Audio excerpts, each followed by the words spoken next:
వీక్షకులందరికీ నమస్కారం. జనవరి నెల 26వ తారీఖు లగాయితూ ఫిబ్రవరి 1వ తారీఖు ఉండేటువంటి గ్రహగతుల ఆధారంగా ద్వాదశ రాసుల వారికి ఈ వారం ఏ విధమైనటువంటి శుభాశుభ ఫలితాలు కలగబోతూ ఉన్నాయో ఈ కార్యక్రమం ద్వారా తెలుసుకుందాం. వృశ్చిక రాశి వారికి ఈ వారం మిశ్రమమైనటువంటి ఫలితాలు గోచరిస్తూ ఉన్నాయి.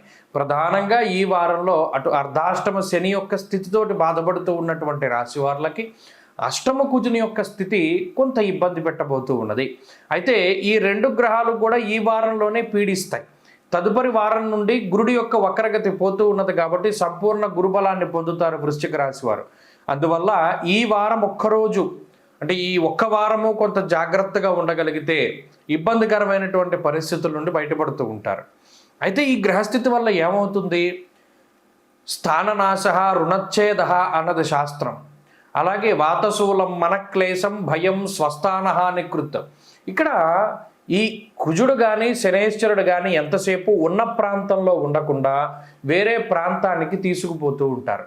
స్థానచలనం కలిగించడము లేదా అనవసరమైనటువంటి ప్రయాణాలు, అప్పటికప్పుడు ఏదో ఒక ప్రయాణం అనుకోవడం, వెళ్ళిపోతూ ఉండడం.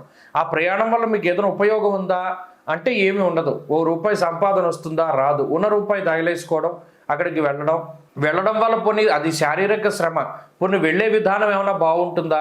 చక్కగా వెళతారా అంటే కాదు. ఏది దొరికితే అది పట్టుకుని వెళుతూ ఉండడం. ఇలా ఎందుకు ఈ గ్రహస్థితి ప్రేరేపిస్తుంది అంటే శారీరకమైనటువంటి శ్రమని కలిగించేటువంటి విధంగా ఈ గ్రహస్థితి ఫలితాన్ని ఇస్తుంది. అలాగే ఇంట్లో ఉండనివ్వదు ఈ గ్రహస్థితి. ఎంతసేపు వెళ్ళిపో, ఇంట్లోంచి బయటికి వెళ్ళిపో, బయట తిరుగు, లేకపోతే ఇంకో చోటకెళ్ళు, ఆ చోటకెళ్ళు, ఆ ఊరెళ్ళు, లేకపోతే ఇంకో చోటకెళ్ళు, ఇలాగే ప్రోత్సహిస్తూ ఉంటుంది.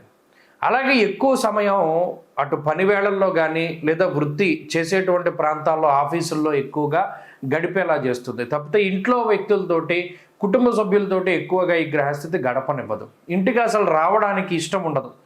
ఇంటికి వెళదాము అంటే మనస్కరించక అటు ఇటు తిరుగుతూ ఉంటారు. ఇది చాలా వింతైనటువంటి పరిస్థితి. ఇది ఈ వారంలో ప్రధానంగా కనబడుతూ ఉంటుంది. అయితే ఈ రాశి వారికి పంచమంలో శుక్రుడు ఉన్నారు, చంద్రబలం ఉన్నది.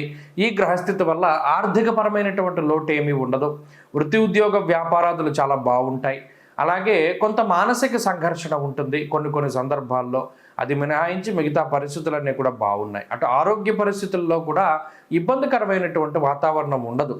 కొన్ని సందర్భాల్లో స్వయంకృతాపరాధం వల్ల, అంటే ఏదైనా గోడకు మేకులు కొడుతూ ఉంటాం, మేకును కొట్టపోయి వేలును కొట్టేసుకుంటే అది స్వయంకృతమే అవుతుంది, కానీ గ్రహస్థితి వల్ల కాదు. ఇటువంటి ప్రమాదాలు ఎక్కువ ఉన్నాయి. కాబట్టి పనిముట్లతో జాగ్రత్తగా ఉండండి.